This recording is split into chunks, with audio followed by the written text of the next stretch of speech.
we are gonna try something. A lot of folks said, hey, Lisa, what do you do with the black walnuts? So we're gonna show you, but first, this is for Ron. Ron, because you know I love you, dude. We are gonna try something, and that is what we're gonna try.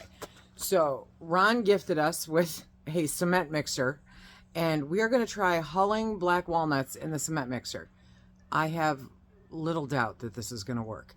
But we're gonna try it anyway, and then I'll show you guys the way that I do it otherwise. And Phil is my Vanna White, and I think it's starting to rain. Is it starting to rain? It's spitting. It's spitting. We'll see how this goes. Let's go. Hello, everybody, and welcome to SuttonsDaze. If you're new here, my name is Lisa, and we are all about pantry preparedness. And part of our pantry preparedness is taking advantage of, quote, free food, right?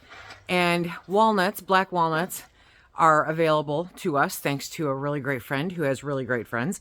And so let's see, he brought us 7 5-gallon buckets and one dog food bag full of black walnuts. But we have to hull them, then we have to dry them, and then we have to crack them.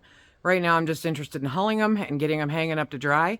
And we're going to bring you along for this fun adventure.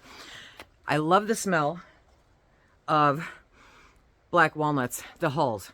It's a citrusy smell. It smells so good, but you want really good.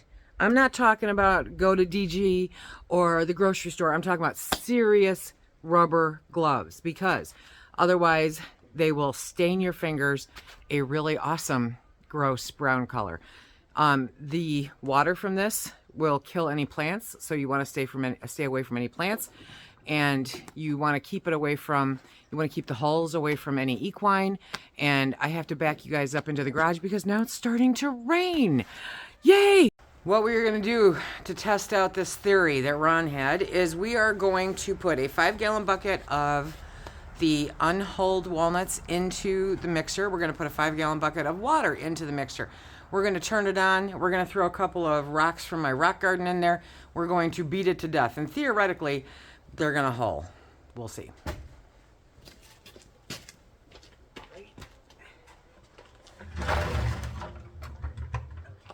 Get a rock. I got some in the bucket and I got some on the vacuum truck.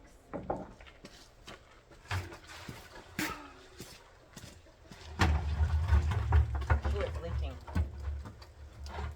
Okay. Okay, are we ready? Yeah, kind of.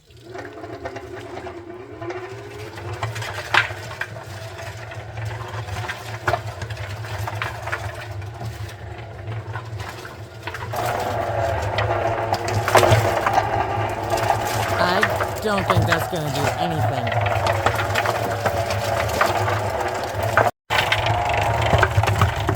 Okay. That's 10 minutes later, and it's making like a sludge.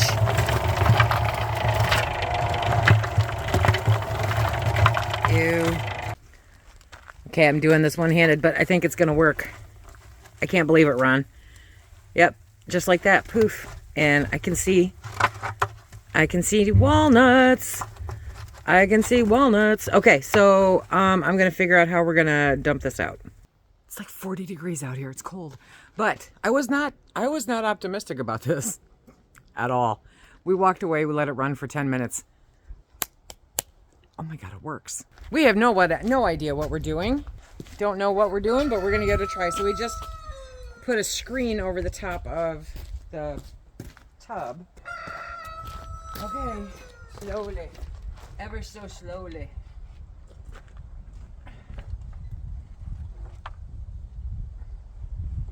Yeah, I'm tilting it. Okay.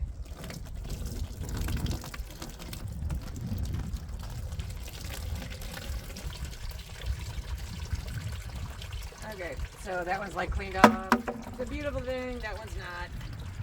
That one's cleaned off. Okay, so it kind of works. You want me to try to get the rock out? No, actually, if you take this cord and go plug it in, it'll spin them out.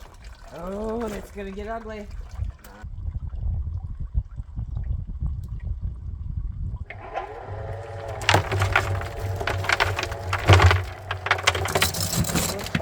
That didn't go as planned.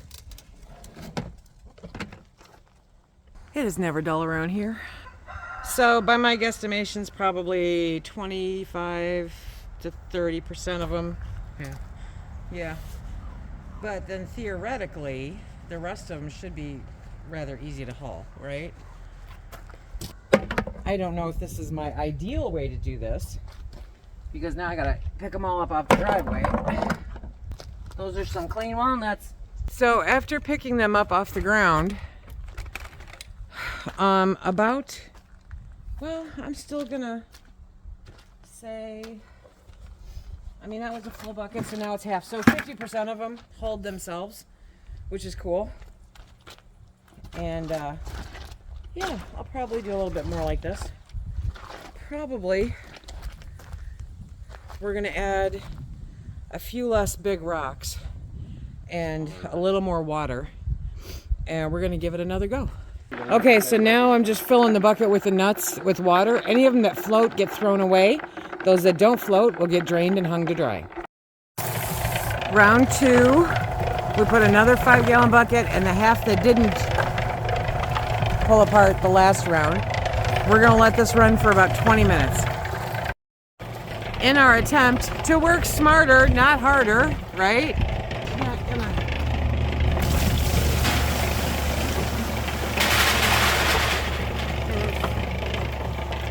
Yeah, much better. Cool. And yeah, they don't fall through. They don't fall through. It's beautiful. Okay, so we let this run about an hour. Whew, peace and quiet. So we're gonna dump it into the bucket, and then we're gonna dump it into the trailer thing. At least that's our plan. And we got a lot more.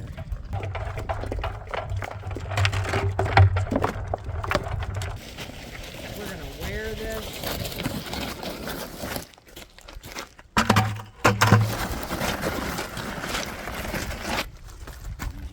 Ready?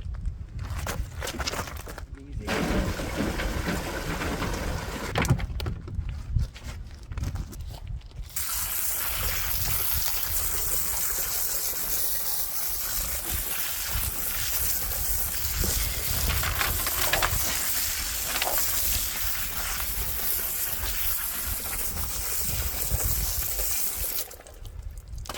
Okay, so that is the chaos with the cement mixture. Let me show you what I do when I hull them by hand, because I was asked quite a bit about that. So I use either this, or Phil dug this up. This is actually, I don't know if you can see the blade there. He says it's used for roofing, you know. Okay, but let me show you how I do it.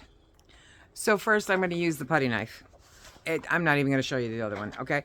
So these are actually,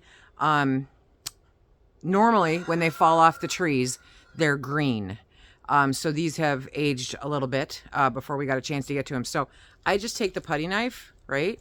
And I form a line all the way around, kind of cutting into it down to the walnut. And then you peel off the hull, and you have the nut. That's the nut. That's the part we want. So this will go into a bucket. And when I get enough in there, I'll put water in there. And then I'll kind of swish it around to get off as much of what's on there still, right? And then any that float, I will pitch. They're no good. And the ones that don't float, I will drain the water and I will put them in a mesh bag to dry out. Let me show you that. These are hanging in the garage.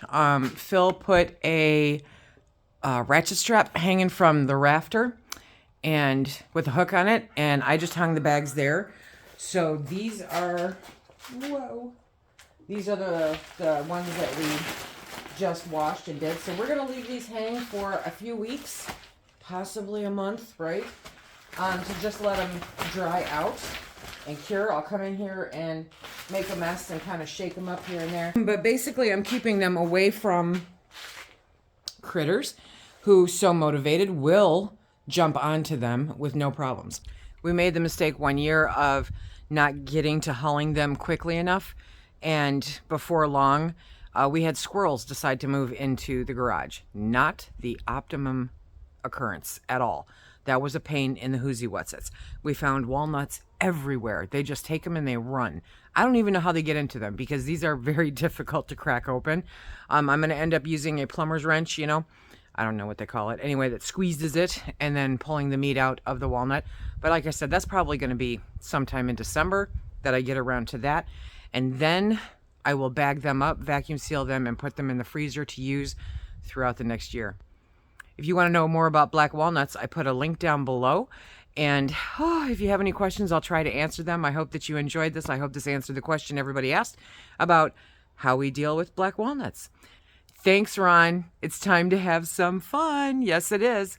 If you want to see different ways that we do pantry preparedness, check out this playlist right here. And until next time, be safe.